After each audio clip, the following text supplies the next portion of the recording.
दोस्तों, आज मैं जो सुनाने जा रही हूँ वो कोई कल्पना नहीं बल्कि एक सच्ची घटना है। इस घटना ने मुझे अंदर तक झिझकोर कर रख दिया, इसलिए सोचा आप सबके साथ इसे साझा करूँ। सुबह के करीब 9 बजे थे। दिल्ली के एक प्राइवेट अस्पताल के एक कमरे में सन्नाटा पसरा हुआ था। खिड़की से आती हल्की धूप बिस्तर पर लेटी 60 वर्षीय महिला विमला जी के चेहरे पर पड़ रही थी। उसके माथे पर पट्टी बंधी थी और पैर पर प्लास्टर चढ़ा हुआ था। दर्द से उनका चेहरा बार बार सिकुड़ जाता, लेकिन आंखों में दर्द से ज़्यादा खालीपन था। तभी डॉक्टर आदित्य कमरे में आए।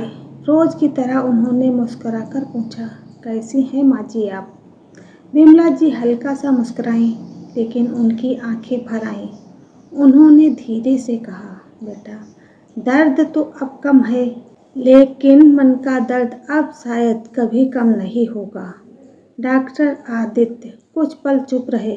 पिछले कुछ दिनों में उन्होंने महसूस कर लिया था कि यह महिला सिर्फ शरीर से घायल नहीं थी, भीतर से भी पूरी तरह टूट चुकी थी।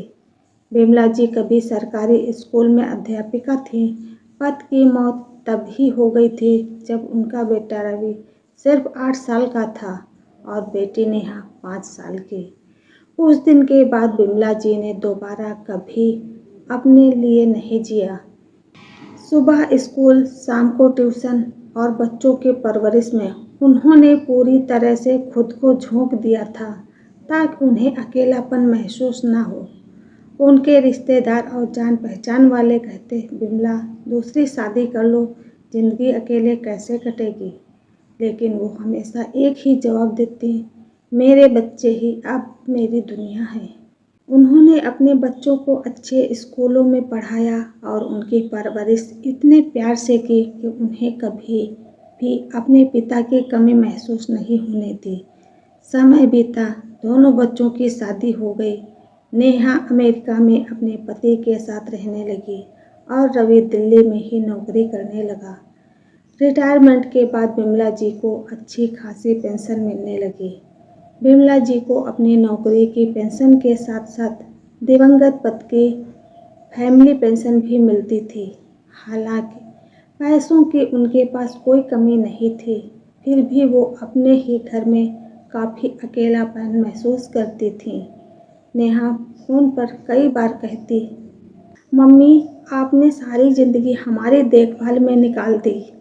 अब आप मेरे पास अमेरिका आ जाइए कुछ महीनों के लिए। लेकिन विमला जी हमेशा हंसकर कहती, बेटी का घर अच्छा लगता है, लेकिन दूर से। माँ का असली घर तो बेटे के पास ही होता है। यह कहते समय उन्हें बिल्कुल भी अंदाज़ा नहीं था कि वही बेटा एक दिन उन्हें अपने ही घर में पराया महसूस करवा देगा। शुरुआत धीरे धीरे हुई। रवि हर महीने पेंशन आते ही कह देता, मम्मी, आजकल खर्चे बहुत बढ़ गए हैं। ईएमआई, बच्चों की फीस, आपको तो पापा की भी पेंशन मिलती है और अपनी भी, तो आप पैसे मुझे दे दिया करो। वैसे भी अब आपको पैसे की क्या ज़रूरत है? घर तो मैं ही चला रहा हूँ और आपकी देखभाल भी मैं ही कर रहा हूँ। विमला जी बिना कुछ सोचे समझे पूरा पैसा उसके हाथ में रख देते। उन्हें लगता, बेटा सच ही तो कह रहा है। लेकिन समय के साथ रवि और उसकी पत्नी का व्यवहार बदलने लगा। अब विमला जी को छोटी छोटी बातें पर ताने सुनने पड़ते। इतनी महंगी दवाइयाँ क्यों खाती हैं आप? इतना दान पुण्य करने की क्या ज़रूरत है? बिजली का बिल कितना आता है आपके कमरे का, आपको पता भी है। दिन भर बस टीवी चलता रहता है। विमला जी चुपचाप सब सुन लेती। रात में तकिए में मुंह छिपाकर रो भी लेती, ताकि किसी को भी उसके रोने की आवाज़ न सुनाई दे।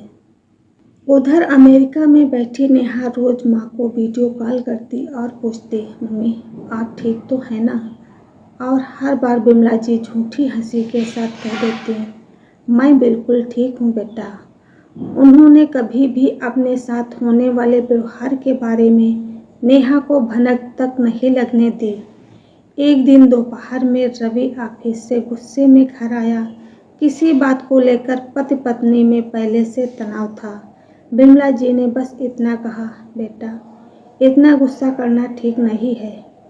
रवि अचानक भड़क उठा, आप बीच में मत बोला करो हर बात में। बिमला जी सहम गई। उन्होंने बेटे के कंधे पर हाथ रखते हुए धीमे से कहा, मैं तो बस। लेकिन रवि ने उनकी बाह पकड़ ली और धक्का देते हुए चिल्लाया, आप जाओ अपने कमरे में। बिमला जी डर गईं और सीढ़ियों की तरफ हटने लगीं। तभी रवि ने झटके से अपना हाथ छुड़ाया और बिमला जी का संतुलन बिगड़ गया। अगले ही पल उनका शरीर सीढ़ियों से नीचे लुढ़कता चला गया। पूरे घर में बिमला जी की चीख गूंज उठी। बिमला जी दर्द से कराह रही थीं। उनके माथे से खून बह रहा था। रवि कुछ पल वहीं खड़ा रहा, जैसे उसे समझ ही नहीं आ रहा हो कि उसने क्या कर दिया है। चीख सुनकर पड़ोसी दौड़कर आए। उन्होंने तुरंत ही एम्बुलेंस बुलवाई। अस्पताल पहुंचकर डॉक्टर आदित्य ने उनका इलाज शुरू किया। जांच में पता चला कि पैर में फ्रैक्चर है और शरीर पर कई गंभीर चोटें हैं। उस रात जब डॉक्टर आदित्य ने उन्हें पट्टी कर रहे थे तो बिमला जी ने धीरे से पूछा, डॉक्टर साहब क्या मैं तब तक यहाँ रह सकती हूँ जब तक कि बिल्कुल ठीक होकर अपने पैरों पर चलने न लग जाऊँ। डॉक्टर आदित्य चौंक गए। क्यों माँ जी? बिमला जी की आंखों से आंसू बह निकले। उन्होंने कांपती आवाज में हाथ जोड़कर कहा, डॉक्टर साहब मेरे पास पैसों की कोई कमी नहीं है। कमी है तो बस एक अपने की। मेरे घर में मेरी देखभाल करने वाला कोई नहीं है। आपसे हाथ जोड़कर विनती है कि जब तक अपने पैरों पर चलने लायक न हो जाऊं, आप मुझे यहीं रहने दो। आपके अस्पताल का जितना भी बिल बनेगा मैं भर दूंगी। डॉक्टर आदित्य ने बिमला जी के कमज़ोर हाथ अपने हाथों में थाम लिए और उसके बाद डॉक्टर आदित्य रोज़ खुद आकर उनका हालचाल पूछते। समय पर दवा, अच्छा खाना, फिजियोथेरेपी होने लगी। हर चीज़ का खास ख्याल रखा जाने लगा। एक दिन एक नर्स ने जल्दी में बिमला जी से थोड़ा रूखा व्यवहार कर दिया। डॉक्टर आदित्य ने वहीं उसे रोक दिया। उनकी देखभाल में कोई कमी नहीं होनी चाहिए। अगर आगे शिकायत मिली तो तुम्हारी नौकरी चली जाएगी। इसके साथ कोई भी बदतमीजी मैं बर्दाश्त नहीं करूँगा। ये मेरी माँ जैसी हैं। डॉक्टर आदित्य की बात सुनकर नर्स हैरान रह गई। उस दिन पहली बार बिमला जी खुलकर रोईं। शायद कई साल बाद किसी ने उन्हें सम्मान से माँ कहा था। उधर नेहा रोज वीडियो कॉल पर बात करने की जिद करती, लेकिन बिमला जी हर बार कोई न कोई बहाना बना देती। फ़ोन का कैमरा खराब हो गया है बेटा, नेटवर्क नहीं आ रहा है बेटा, फ़ोन ठीक करवाने को दूंगी, ठीक होते ही वीडियो कॉल पर बात करूंगी। असल में वो तो अपनी बेटी को अपने माथे की पट्टी और टूटे हुए पैर का दर्द दिखाना ही नहीं चाहती थी। धीरे धीरे उनका पैर ठीक होने लगा। अब वो वॉकर के सहारे चल लेती थी। करीब 3 हफ्तों बाद बिमला जी पूरी तरह चलने लायक हो गईं। डिस्चार्ज वाले दिन डॉक्टर आदित्य उन्हें बाहर तक छोड़ने आए। उन्होंने पूछा, माँ जी घर से कोई लेने नहीं आया? बिमला जी मुस्कुराईं। जिसे आना चाहिए था उसे फिक्र नहीं, और जिसे फिक्र है वो बहुत दूर रहती है। डॉक्टर आदित्य समझ गए। बिमला जी रिक्शा करके अपने घर पहुंची, लेकिन घर लौटने के बाद भी रवि का व्यवहार नहीं बदला, जैसे कुछ हुआ ही ना हो। उस रात पहली बार बिमला जी टूट गईं। उन्होंने नेहा को फ़ोन किया और रोते रोते सारी सच्चाई बता दी। फ़ोन के उस पार कुछ पल सन्नाटा था। फिर नेहा की कांपती आवाज़ आई, मम्मी आपने मुझसे इतना बड़ा सच छुपाया क्यों? बिमला जी फूट फूट कर रो पड़ी। रोते हुए नेहा ने अपने पति अर्जुन को सारी बात बताई। अर्जुन ने बिना एक पल गंवाए उसका हाथ पकड़ लिया। तुम टिकट बुक कराओ नेहा, हम मम्मी को अपने साथ लेकर आएंगे। उसी रात नेहा ने अमेरिका से भारत की पहली फ्लाइट बुक कर ली। 3 दिन बाद जब नेहा अर्जुन के साथ दिल्ली एयरपोर्ट से सीधे घर पहुंची और माँ को देखा तो खुद को रोक नहीं पाई। मम्मी, बस इतना कहकर वो माँ के गले लग गई। उस दिन दोनों माँ बेटी बहुत देर तक रोती रहीं। रोते रोते नेहा बिना किसी बहस के माँ का सामान पैक करने लगी। अर्जुन ने भी रवि को कुछ नहीं कहा। रवि और उसकी पत्नी चुपचाप खड़े सब देखते रहे, लेकिन दोनों के मुंह से एक शब्द भी नहीं निकला। कुछ दिनों बाद विमला जी अमेरिका पहुंच गईं।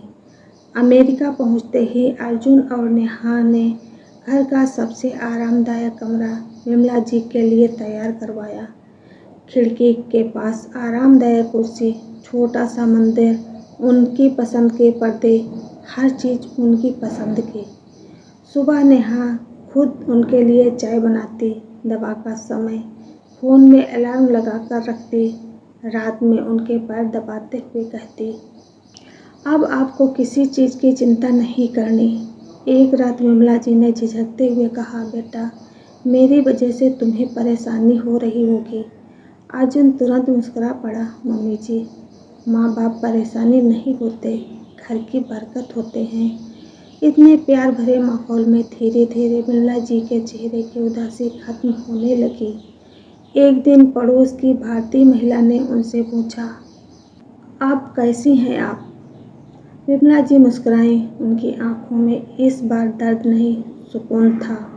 उन्होंने धीरे से कहा, ऐसा लगता है जैसे जन्नत में रह रही हूँ। उस महीने की पेंशन पहली बार नेहा को देते हुए उन्होंने कहा, अब मेरी मेहनत की कमाई उस हाथ में होगी जो सच में मेरा अपना है।